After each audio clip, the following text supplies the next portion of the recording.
Et si je vous disais que pour avoir le pouce vert, le secret, c'est pas seulement de parler aux plantes, mais de les écouter.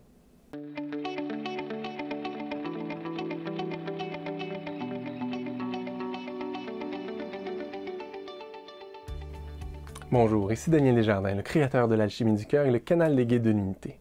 Certaines personnes que vous connaissez peut-être ont ce qu'on dit le pouce vert, c'est-à-dire qu'elles réussissent bien avec leurs plantes. Elles sont capables de faire pousser des fleurs, plein de belles plantes, elles ont un beau potager, et on dirait que tout ce qui touche la verdure leur réussit. Et là, ils vont vous expliquer que c'est peut-être parce qu'ils parlent à leurs plantes, peut-être parce qu'elles leur mettent de la musique ou leur donnent de bon engrais, mais la communication, par définition, c'est pas quelque chose qui est dans un sens unique, c'est-à-dire que oui, vous pouvez parler à vos plantes, puis vous allez peut-être arriver à quelque chose, mais en fait, la réalité, c'est que les gens qui ont le pouce vert, ils écoutent les plantes. Et pourquoi on peut écouter les plantes? C'est facile, parce que les plantes, elles ont une conscience. On peut voir qu'ils ont une belle énergie de toute façon. On voit dans une belle plante verte à quel point c'est vivant, à quel point il y a de la vie qui passe là-dedans, dans ses racines, dans ses feuilles, dans ses branches.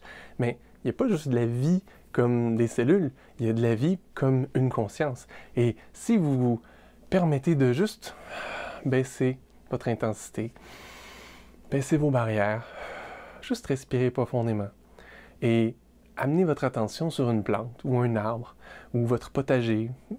Ça va mieux quand on commence par une plante à la fois. Si vous fermez les yeux puis vous ressentez l'énergie de la vie de la plante, vous pouvez lui poser des questions et vous allez recevoir des réponses. Par exemple, vous pouvez peut-être lui demander qu'est-ce qu'elle aurait besoin. Certaines plantes ont des besoins tout particuliers en minéraux. Il y a certaines choses qu'on peut rajouter dans le sol pour les aider, les nourrir efficacement. C'est ce que les gens qui ont le pouce vert font.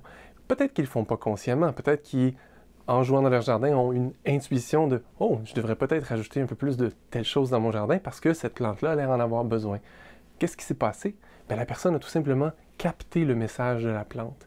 La plante qui lui dit « Hey, j'aurais vraiment besoin de ça, j'aurais vraiment besoin de ça, j'aurais vraiment besoin de ça. » Puis à force de le répéter, ça rentre dans le subconscient. Comme je vous ai déjà dit, on capte absolument tout ce qui se passe autour de nous. C'est pas nécessairement conscient, mais on le capte, ça nous affecte.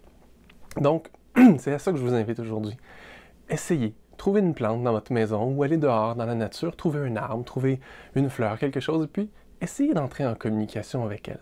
Et ça ne va pas vous venir comme des mots probablement. La plupart des gens ne perçoivent pas les informations ou les messages des plantes comme des mots. Ils vont les percevoir comme plus un ressenti, une impression, une certaine compréhension de ce qui est nécessaire, ce dont la plante aurait besoin. Je vous donne un super exemple de ça.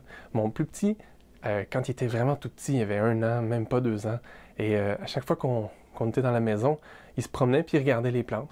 Puis là, il venait me voir, « Papa, telle plante a besoin d'eau. » Effectivement, la plante avait besoin d'eau. Il n'avait pas touché à la terre, il avait juste regardé la plante, écouté ce que la plante lui disait, et même chose, c'est le même petit bonhomme qui, quand on allait dans la forêt, trouvait des arbres des fois, puis allait leur faire un gros câlin. Pas tous les arbres, certains arbres. Eh oui, il y a des arbres qui sont plus sympathiques que d'autres.